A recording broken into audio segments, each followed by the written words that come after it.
الحمدللہ رب العالمین والعاقبۃ للمتقین والصلاة والسلام علی سید الانبیاء والمرسلین۔ السلام علیکم خواتین و حضرات، پروگرام تفہیم المسائل کے ساتھ آپ کا میزبان مفتی محمد عامر حاضر خدمت ہے۔ جیسا کہ آپ جانتے ہیں کہ ہم قرآن پاک اور موضوع سے متعلق کسی بھی ایک موضوع پر گفتگو کرتے ہیں اور پھر اس دوران آپ کی کالز بھی شامل کی جاتی ہیں۔ آج انشاءاللہ ہم ایمان کے حوالے سے گفتگو کریں گے۔ یہ اللہ تبارک و تعالیٰ کا شکر ہے، اس کا احسان ہے، اس کا کرم ہے کہ اللہ رب العزت نے ہمیں ایمان کی نعمت اور اسلام کی دولت سے مالا مال فرمایا، سرفراز فرمایا، اور ایمان کی یقیناً بے شمار برکتیں ہیں، بے شمار فوائد ہیں۔ قرآن پاک میں اللہ تبارک و تعالیٰ نے سورہ بقرہ میں فرمایا انتم الاعلون ان کنتم مؤمنین، تم ہی اعلیٰ رہو گے، غالب رہو گے اگر تم صاحب ایمان ہو۔ یہ آیت قرآن پاک کی واضح طور پہ ایمان کے فوائد، ثمرات اور برکات کی طرف اشارہ اور نشاندہی کر رہی ہے، بلکہ اعلان کر رہی ہے کہ جن کو اللہ تعالیٰ نے ایمان کی دولت سے سرفراز کیا ہے، اللہ تبارک و تعالیٰ ان کو غلبہ، بلندی، کامیابی اور پتہ نہیں کتنی فوائد اور برکتیں عطا فرمائے گا۔ لیکن ظاہر سی بات ہے کہ اسلام اور ایمان کی یہ برکتیں یہ تبھی ثابت ہوتی ہیں جب ہم اپنے دعوی ایمان کو عمل کی دلیل سے پروف نہ کر دیں، تب تک یہ برکتیں حاصل کرنا، ان فوائد کا مکمل طور پہ حصول ممکن نہیں ہوتا۔ قرآن پاک میں سورہ حجرات میں خود اللہ تبارک و تعالیٰ نے یہ بات بیان فرمائے کہ انما المؤمنون الذین آمنوا باللہ ورسولہ ثم لم یرتابوا وجاہدوا باموالہم وانفسہم فی سبیل اللہ اولئک ھم الصادقون۔ اللہ تعالیٰ فرماتا ہے کہ بے شک جو ایمان لائے اللہ پر، مومن وہ ہیں جو اللہ اس کے رسول پر ایمان لائے، ثم لم یرتابوا، پھر اس کے بعد کسی قسم کے شک میں مبتلا نہ ہو۔ یعنی ایمان لانے کے بعد اللہ تبارک و تعالیٰ اور اس کے رسول کو مان لینے کے بعد اس کے اندر ایک کانفیڈنس پیدا ہو جانا چاہیے، کوئی شک، کوئی شبہ، کوئی تذبذب، کوئی تشکیک اس کے اندر نہیں پائی جاتی ہو۔ ثم لم یرتابوا، فرمایا کہ وجاہدوا باموالہم وانفسہم، ایک تو شک نہ پایا جاتا اور دوسرا پھر ایمان لانے کے بعد وہ اپنے مال اور اپنی جان کے ساتھ کوشش کرتا رہے، یعنی اسلام کے حصول کے بعد اللہ تبارک و تعالیٰ کی رضا کو حاصل کرنے کے لیے، اللہ تبارک و تعالیٰ کی اطاعت کے لیے، اللہ تبارک و تعالیٰ کی فرما برداری کے لیے اپنی جان و مال سے کوشش کرتا رہے، فی سبیل اللہ، اللہ تبارک و تعالیٰ کے راستے میں کوشش کرتا رہے۔ ظاہر سی بات ہے کہ دونوں حوالوں سے جان و مال خرچ ہوتے ہی ہیں۔ فرمایا کہ اولئک ھم الصادقون، کہ یہی سچے ہیں۔ یعنی ایمان لانا ایک بات ہے اور ایمان کو اپنے عمل کی دلیل کے ساتھ ثابت کرنا، ثابت قدم رہنا، یہ دوسری بات ہے۔ ایمان لے آنا خود یہ بہت بڑی سعادت ہے، لیکن پھر اس کے تقاضوں کو پورا کرنا، اس کے بعد جو برکتیں حاصل ہوتی ہیں ایمان کی، جو ثمرات نازل ہوتے ہیں ایمان کے، جو فوائد کا حصول ہوتا ہے ایمان کی وجہ سے، اس کا اندازہ لگانا مشکل ہے۔ دیکھیں ہم کہتے ہیں مسلمان ہیں، یقیناً ہم نے کلمہ پڑھا ہے، لیکن اس کے فوائد ہمیں مکمل طور پہ حاصل نہیں ہوتے، کیونکہ ایمان کے جو تقاضے ہیں، ایمان کے جو فوائد ہیں، ایمان کے جو بھی مطالبے ہیں، ہم ان مطالبوں کو، ان تقاضوں کو پورا نہیں کرتے، اپنے عمل سے اس بات کو ثابت نہیں کرتے ہیں جس کا ہم اپنے قول سے اظہار کر رہے ہوتے ہیں۔ لہٰذا اللہ تبارک و تعالیٰ پہ ایمان لانے کے بعد ہمارا عمل بھی یہ کہے کہ یہ بندہ مومن ہے، یہ ضروری ہوتا ہے، کیونکہ ایمان لانے کے بعد جو ہے وہ انسان کے اندر بے شمار تبدیلیاں آتی ہیں، بڑا تغیر پیدا ہوتا ہے، بہت سارے اس کے اندر اخلاقی، فکری، عملی تبدیلیاں پیدا ہو جاتی ہیں۔ آپ دیکھ لیں صحابہ اکرام کی زندگی ایمان لانے سے پہلے اور ایمان لانے کے بعد، اسی طریقے سے جتنے بھی امت میں اکابر اور ائمہ اور علماء ہیں، تو وہ چونکہ ایمان، صاحب ایمان تھے، تو ان کا کردار آپ دیکھ لیں تو وہ بتاتا ہے کہ یہ واقعی ان کا کردار کہتا ہے کہ یہ مسلمان ہیں۔ ایک کال لیتے ہیں پھر اس پر بات کرتے ہیں انشاءاللہ۔ السلام علیکم۔ السلام علیکم جی، فرمائیے گا۔ حضرت پوچھنا تھا 3 دفعہ طلاق دینے سے طلاق ہو جاتی ہے؟ 3 دفعہ طلاق دینے سے، جی میں عرض کرتا ہوں انشاءاللہ۔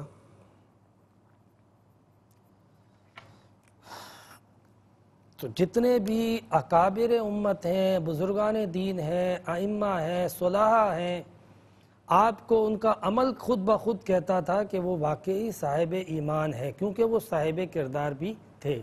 جب بندہ کہتا ہے لا الہ الا اللہ محمد رسول اللہ، جب بندہ اللہ تبارک و تعالیٰ پر ایمان لے آتا ہے تو اس ایمان باللہ کے کچھ اثرات ہیں جو ایک بندے کے اندر جب ایمان اترتا ہے تو وہ اثر جو ہے وہ اپنا جو ہے وہ نتیجہ جو ہے وہ ضرور ظاہر کرتا ہے۔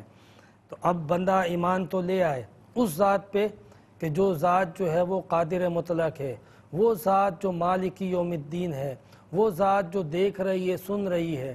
اللہ تبارک و تعالیٰ پر ایمان لے آئیں، اس بات کو مانتے بھی ہوں کہ اللہ تبارک و تعالیٰ ہمارا خالق و مالک ہے اور اللہ تبارک و تعالیٰ نے ہمیں ان چیزوں کے کرنے کا، ان چیزوں کے نہ کرنے کا حکم دیا ہے۔ یہ ساری باتیں ماننے کے بعد پھر بندہ برائی کی طرف ملوث ہو جائے، راغب ہو جائے اور نیکی کو ترک کر دے، یہ ممکن نہیں ہے۔ اس پہ کلام کرتے ہیں لیکن ایک کالر کو شامل کرتے ہیں۔ السلام علیکم۔ وعلیکم السلام ورحمۃ اللہ وبرکاتہ۔ میرا سوال ہے کہ اگر شوہر 2 دفعہ طلاق دے دے تو اس میں شریعت میں کیا حکم ہے؟ 2 دفعہ کس طرح طلاق دی؟ ایک ہی وقت میں؟ ہاں ایک ہی وقت میں 2 دفعہ بول رہے ہیں۔ کلیئر کا طلاق یوں کر کے؟ جی جی ٹھیک ہے، میں عرض کرتا ہوں انشاءاللہ۔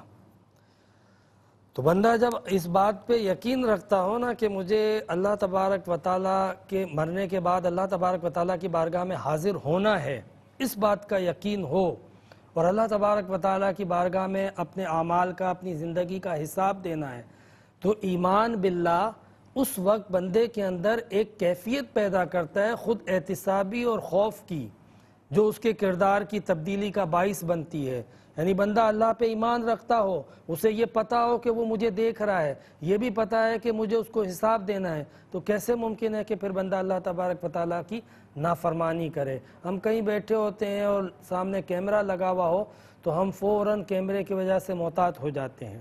کہیں لکھا ہوا ہو کیمرے کی آنکھ آپ کو دیکھ رہی ہے، خبردار، تو ہم خبردار ہو جاتے ہیں۔ تو جب کیمرے کی آنکھ کا یہ اثر ہے تو وہ ذات جو سمیع بصیر ہے، جو سننے والی ہے ہر جگہ، جو دیکھنے والی ہے ہر جگہ، یہ ہمارا ایمان ہے۔ ہم اللہ تبارک و تعالیٰ پر ایمان لاتے ہیں تو اس بات کو بھی مانتے ہیں کہ وہ سمیع بصیر ہے، وہ سننے والا بھی ہے، دیکھنے والا بھی ہے۔ پھر کیسے ممکن ہو سکتا ہے کہ ہم اس کی نافرمانی کریں؟ کیسے ممکن ہو سکتا ہے کہ ہم اس کی اطاعت سے اعراض کریں؟ کیسے ممکن ہو سکتا ہے کہ گناہوں میں، ظلم و ستم میں ہم ملوث ہو جائیں؟ تو جب بندہ ایمان لاتا ہے تو ایمان کا یہ اثر خود بخود ایمان باللہ کا اس کے اندر پہنچتا ہے کہ بندہ جو ہے وہ اپنے کردار کو اچھی طریقے سے درست کر لیتا ہے اور اس کو پرکھ لیتا ہے کہ کہیں میرے عمل کے اندر کوئی ایسی بات تو نہیں ہے کہ جو اللہ تبارک و تعالیٰ کی ناراضگی کا باعث بنتی ہو۔ اسی طریقے سے آپ دیکھیں کہ بندہ جب ایمان لاتا ہے اللہ تبارک و تعالیٰ پر تو بندے کے اندر ایک کانفیڈنس اور ایک اعتماد پیدا ہوتا ہے، یقین کی کیفیت پیدا ہوتی ہے۔ ظاہر سی بات ہے کہ کسی عام آدمی سے ہمارا تعلق ہو جائے، کسی لیڈر سے یا افسر سے یا کسی بڑے آدمی سے، تو ہم تھوڑا سا مضبوط ہو جاتے ہیں اور فیل کرتے ہیں کہ ہمارے پیچھے کوئی ہے۔ تو جب اللہ پہ ایمان لے آئیں اور اس سے تعلق ہو جائے جو احکم الحاکمین ہے، جو قادر مطلق ہے، جو کسی کا محتاج نہیں ہے، وہ کہتا ہے کن فیکن تو ہو جاتا ہے۔ وہ اگر کہہ دے آگ کو کہ وہ گلزار ہو جا تو وہ گلزار ہو جاتی ہے۔ وہ چھری کو جب کہتا ہے اسماعیل پر بے اثر ہو جا، بے اثر ہو جاتی ہے۔ تو جب ایسی ہستی سے ہمارا تعلق ہو اور اس پر ایمان لے آئیں تو بندہ مومن کے اندر یقین کا کیا مادہ پیدا ہوتا ہوگا؟ انشاءاللہ اس پر بات کریں گے۔ کالر کو شامل کرتے ہیں۔ السلام علیکم۔ وعلیکم السلام جی فرمائیے گا۔ مفتی صاحب، سوال میرا ہے کہ قومی بچت کی اسکیمیں ہیں نا، قومی بچت یہ گورنمنٹ کی بینک کی، جی اس میں ایک ہے ان کی مطلب بہبود سرٹیفکیٹ، جی جس میں وہ اماؤنٹ جو 60 سال سے آدمی زیادہ ہیں یا بیوہ عورتیں ہیں اس کے لیے وہ منتھلی دیتے ہیں۔ اگر آپ 1 لاکھ جمع کرائیں گے تو اس میں 900 یا 1000 روپیہ منتھلی دیتے ہیں۔ آیا کہ یہ ہمارے لینا جائز ہے یا سود میں آتا ہے یا کس میں آتا ہے؟ یہ خاص بیواؤں کے لیے ہے؟ نہیں، بیواؤں کے لیے بھی ہے، جو بوڑھے آدمی ہیں 60 سال سے جن کی عمر زیادہ ہے، 60 سال سے بڑی عمر والوں کے لیے۔ ہاں جی،